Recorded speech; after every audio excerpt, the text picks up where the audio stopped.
It's really interesting, right? Like, you've had the Labor government in power for 4 years. They've just dropped a very, very controversial budget, and you can just sort of see that people are okay when people get things wrong, but when they feel blatantly lied to, you're starting to see people now who are pretty quiet, or have been pretty quiet, just sort of going about their business and going about their day and just paying their taxes and doing the right thing. But they're now the ones that are sitting there going, you know what, no, I'm not okay with this.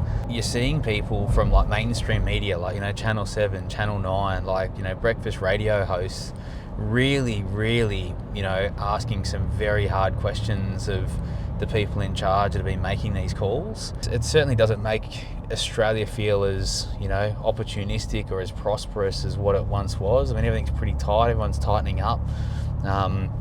A lot of our hospitality guys are saying it's really tough at the moment. Obviously, there's no disposable income. You're starting to see the unemployment rate rise. I mean, this is unfortunately where we're at. Do I think there'll be a change eventually? Look, I hope so. But you just want sanity, right? Like, you just want to be able to, run your life, pay your taxes, pay your dues, and tax is just a byproduct of earning money. Unfortunately, it feels like you're doing all the heavy lifting for some really poor decisions that are being made by our government at the moment. There's excessive spending everywhere.